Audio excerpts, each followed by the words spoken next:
Look at these bees go. I woke up this morning to the sound of bees buzzing in the ironbark trees. It's one of my favourite flavours is the honey from the ironbark tree. And I've picked a blossom here to show you just what it looks like. You can see these little buds opening and bursting into bloom here. And the bees just go crazy for it. It looks like we're going to get a nice long flowering. You can see young buds here, and then more mature ones here just about to pop, and then ones opening. So hopefully we'll get a nice long flow of that beautiful ironbark flavour, and I can't wait to taste it when it comes into the hive. Now, if you look at your hive entrance, it can be a really great way to see what's going on with your hive. It's a great thing to tune in with often. Now, if you are putting your head near the entrance and you're new to beekeeping, make sure you protect yourself with a veil like this, or put your bee suit on, because bees will protect their entrance. Until you know your hive and how protective your bees are, then make sure you protect yourself. So what I'm seeing coming in here is these beautiful balls of pollen on their hind legs. So the bees are covered in fur. They go out to the flowers. They get down into the flower and get covered in pollen, and they scrape it back to their pollen baskets on their back legs. So when you're seeing those beautiful pollen balls coming in of all different colours, sometimes there's yellows, oranges, whites, and that's a good sign, because it means your bees are out there foraging. So here, winter's actually been unusual and not much nectar around. But most parts of the world, winter is a time when there's not much nectar, and your bees will be excited to get out there when the days warm up and start collecting that nectar and bringing it back into your hive. There's some nice orange pollen just coming in there. It's a beautiful thing. So you can tell quite a lot from your entrance just by watching the activity. And even the flight path, if the bees are taking off on a nice flight path, setting up a good pattern heading out, you know that they're busy going somewhere. They've found a nectar source. If they're just kind of random and moving around in all sorts of directions, perhaps they haven't gotten onto a good nectar flow yet. So another thing you'll notice when it comes time for spring is drones flying. So I'm not seeing any right now, but in the springtime is the time when bees are mainly doing their mating flights. So a virgin queen will leave the hive and fly past the drone congregation area, and drones, the male bees from all the hives, will actually come out and hang around, say, in an area, usually at the bottom of a nice cleared area. They like football ovals, they like areas to hang around and fly, waiting for a queen to come past. So when you see drones flying, that means there's queens being raised, which means the bees are gearing up to divide and swarm and so on. So that's another indication. Now, why we call this Be Prepared for spring is we're just in the early start of spring here, and what we want to do is make sure our just got a sting. Oops, I should have been wearing my veil. So yeah, you want to really be prepared for that springtime, and in doing so you might need another box to do a split or catch a swarm, or perhaps you're I'm just going to make sure I've got that sting out. There it is. So it might be a good time to nail those brood frames together. So some people have like a brood frame assembly party, and they get around and they all sit there knocking frames together. But if you don't have your extra equipment, if you don't have another hive ready to go, you won't be able to take a split, or you won't be able to catch a swarm. So get yourself prepared for the springtime to come. If you're here in the southern hemisphere, make sure you've got your second hive ready. If you don't want a second hive, somebody else will. So so that's an important thing, is to be prepared. Get yourself a second hive ready to go to catch swarms or do splits. Now, if you've got questions, put them in the comments below and we'll answer them while we're live here.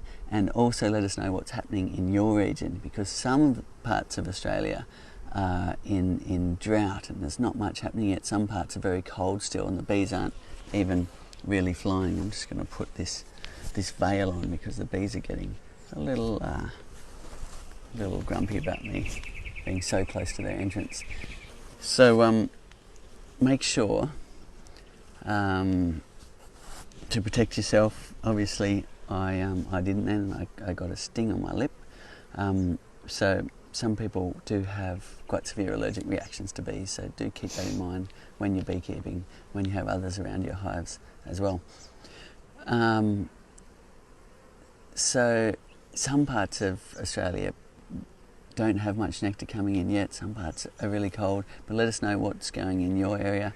And then in the northern hemisphere, we've got we'll just be coming into fall soon, and there might be a late nectar flow coming up. Okay, I'm just going to give this hive a little rest from being in their entrance. Some hives are very gentle and you can really be near the entrance, and other hives will get more protective.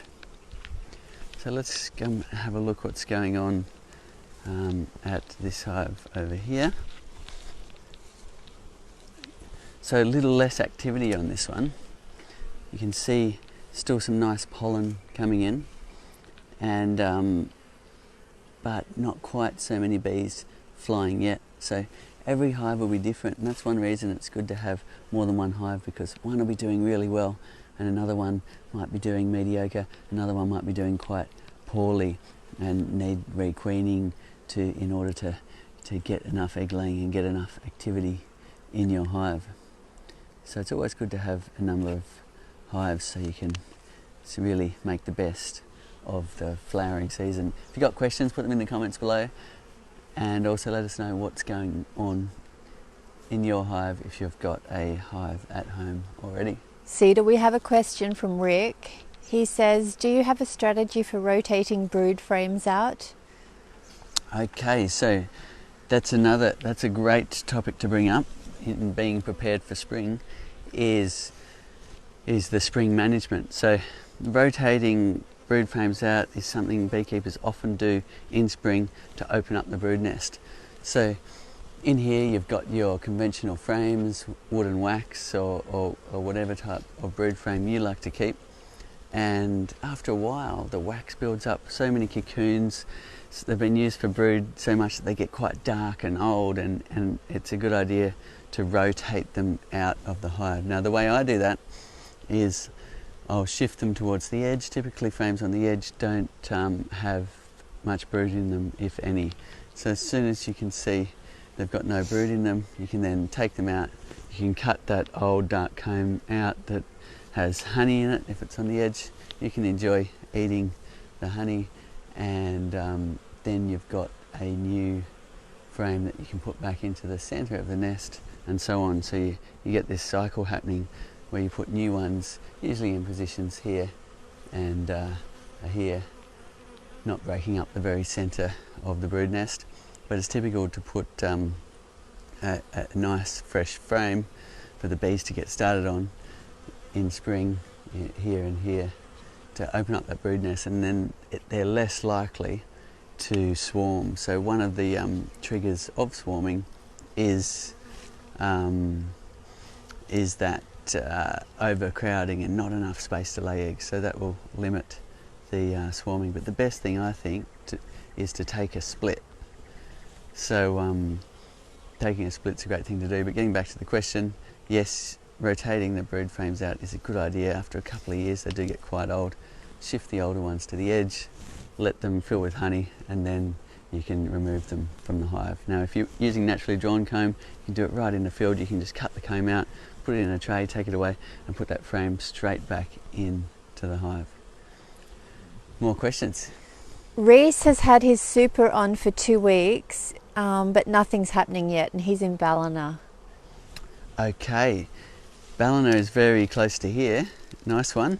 I wouldn't expect much to be happening right now. It's the very start of spring. Sometimes spring does come earlier than this year, but this year's been a quite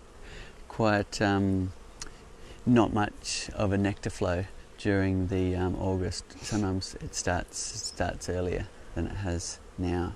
So I wouldn't expect much happening for another month or so. So let us know how you go. Laura'd like to know, what would you put in your bee first aid kit? Okay, bee first aid kit. So we do have first aid information on our website. So follow those links. They'll talk about EpiPens. They'll talk about how to remove stings and so on. But anaphylaxis is a very serious thing that is rare but very serious. So that's when it comes to EpiPens and things like that. But I'm no expert in first aid. Follow the links and get that from a trained first aid person. Justin would love to have a hive. Is it possible to rent land and manage a hive? So often you'll find there's people, and it's quite a tradition in beekeeping, that people will allow you to put hives on their land in exchange for some honey. And that's a very typical beekeeping thing to do. There's migratory beekeepers that have hundreds of hives and they don't have any land at all. They just simply give some honey to the people where they're putting their hives. So you can follow the same strategy. You'll find somebody who's happy to have a hive in their yard. It's a beautiful looking thing with the flow hive, and you can then go and manage that hive and harvest honey, and they'll generally be very happy to see that process and to be able to taste the honey from their yard. So it could be a good idea. Dave would like to know, what do you treat your bees with for varroa? Okay, that's a great question. In Australia we don't have varroa, so we do not need to treat them. However, now the regulations are just coming in that we do need to inspect for varroa, because what we do want to do here in Australia is you catch it early if it does come, so we can control it. Now most other parts of the world do have the varroa mite, and I'm no expert in it because we've never had to deal with varroa mite here in Australia. Rick would like to know, he's found a few cells that look like chalk brood. How can he address this issue? Okay, chalk brood is something that can get in your hive, and you'll see these mummies in the cells when you're doing your brood inspection. They look like a little chalky lump down inside the cell, hence the name chalk brood. Now, making sure your hive's got some sun is a good idea. It seems to be more prevalent when it's shady and damp.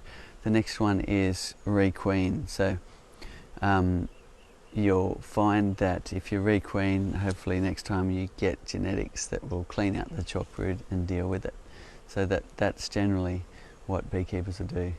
There is some people who swear by chopping up bananas and putting them on top of your brood frame. So slice a few bananas, put it in, put the hive back together, and it's said to contain the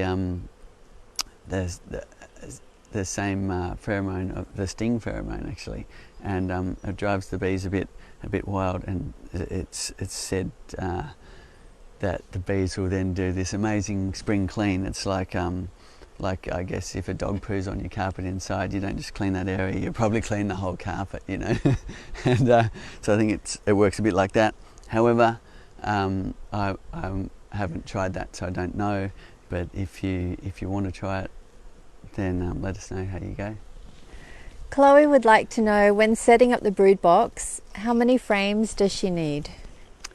So when setting up your brood box, you do need to depends on how you're starting. So we supply a full set of frames for your brood box. So if you've ordered this size hive, this is the Flow Frame 7, that actually takes 10 brood frames.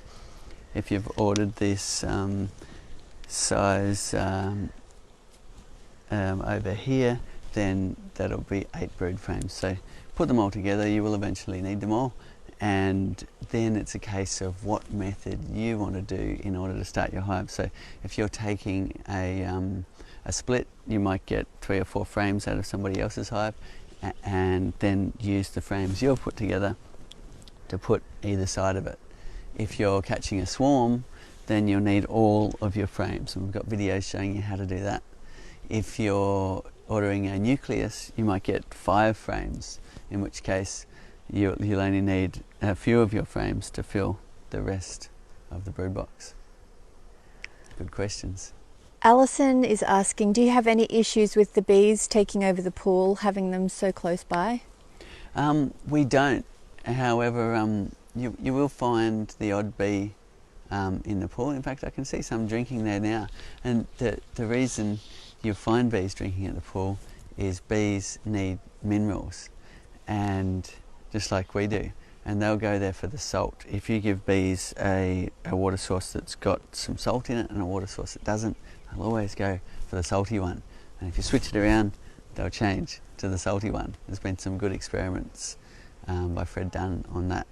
And that's simply because bees need the minerals, so they're going for the pool for a reason. And if you don't want them to go for the pool, then give them an alternative water source with a bit of salt in it, and see if that helps your problem. But I don't find it an issue myself, but if it's bothering you, then you could try that. And Anuki is asking, won't the chlorine kill them? It doesn't seem to. Bees seem to be fine drinking the pool water, or collecting the pool water for evaporative cooling purposes. Tim would like to know, how close can you put hives to the house? He has young kids and want both the hive and the kids to be safe and not bother each other. Okay, so it does depend a bit on your hive. Now, I have hives just in the garden right outside my door, and my kids love playing with it, but I've chosen a nice gentle hive. I've got the benefit of having a few hives to choose from, and I've put a nice gentle one there, and it's no issue for me. However, your hive can requeen itself. They can go and mate with some more aggressive genetics from drones, from all sorts of wild hives, and they can change. So at that point, you may need to move your hive away if they're starting to bother people. But if you order a hive from a queen breeder and ask for a nice, calm, gentle hive, then that's the way to have a friendly hive which you can be around with your children and so on. Alternatively, you can position it so that you can position it so the entrance where the bees are flying isn't where people normally walk, and we've got some great videos on situating your hive. So if you want to find out more about that, you can tune in on our YouTube channel, and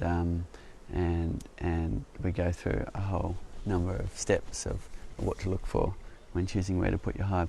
Another thing with that, with situating a hive close to your house, is the lights at night. So if you've got a porch light shining and the hive can see that light from the entrance, then you might get a number of bees buzzing around that light at night, which may just be a nuisance. Okay, more questions? What's the ideal distance to have your hive from a water source? So interestingly enough, there's conflicting information on that. Here we have a pool 3 metres away, 4 metres away, and the bees do use it for drinking, but it is said that it's better to be a bit further away. Bees like to go and collect water from a little bit further away than right at their entrance. So if you've got a small block, then put it in the corner further away from the hive, and try that. Dave would like to know, do the flow frames and plastic foundation frames prevent bees from stringing themselves together while building comb? Is this denying them a rite of passage in their early weeks as a worker bee? Okay. Interesting question. So what it's talking about is when bees are building comb in an empty space, they'll build this amazing scaffold by holding hands, and that's the start of them preparing to build comb in that area. Now, specifically to that, if you've got a hive that's full of frames already, they don't need to go through that process of building that scaffold. Now, also, so in the brood box of a flow hive, it's just like any other beehive, really, a Langstroth beehive, where we like to give them naturally drawn comb, and they do go through that process, but only until all the frames have been built out. So I don't think it makes much difference personally, but I prefer to use naturally drawn comb in the brood nest. So it's basically just a wooden frame, and the bees make their natural wax from that, and they can size the cells perfectly for themselves, and as you say, they can go and do all of their normal things like festooning and making that scaffold. And I think it has a health benefit to have the bees be able to size the cells for themselves. So interesting question. Chuck would like to know, can a queen start producing more aggressive bees even though the hive has been gentle before? So the genetics of the hive and whether it's aggressive or not is dictated by the genetics of the queen and who she has mated with, and she'll mate with up to 30 males, 30 drones, and get the genetics from all of those, and that's enough sperm for her to last up to 6 years of laying eggs. Now, so you'll find some of those bees might have aggressive traits, and you won't be able to make them go away until you change the queen. So if you've got an aggressive hive, you will need to change the queen in order to go to a calm hive again. And the way to get a calm hive is you go to a bee breeder and ask for that, and they'll give you a mated queen that's been mated with calm genetics. Sally would like to start beekeeping using natural comb. She says if I start with a package, they could draw out their own comb from day one. However, if I start with a nuke, they'd be far more established but have plastic. Is there a readily manageable way to transition to a naturally drawn frame in the brood box after it's established with a nuke? So not all nukes, Yeah. a lot of nukes are naturally drawn? No, most conventional beekeepers are using wax foundation or plastic foundation. So if you don't want the wax foundation, then ask the beekeeper you're buying the nuke from to choose a hive that's had the wax foundation, and see if that's an option for you. But to answer your question about transitioning, it would be a case of cycling them out like we were talking about earlier, where gradually you move those frames to the edge, wait till they've got no brood on them, and then you can take those frames out and replace them with new ones. Okay, the bees are getting a little antsy this morning. I'm just going to wander away and put my veil on. Okay, so sometimes you just get days where they're a little more aggressive. You can see this one going for me here, and it's a good idea just to wander away when it happens and put your veil on or your bee suit. Most of the time here we don't get that happening, it's just today we have for whatever reason. So thank you very much for tuning in, and catch us the same time next week, and we'll be doing a brood inspection and showing you some of the things that's happening in the springtime and some of the things you can prepare for in order to look after your hive for the season to come.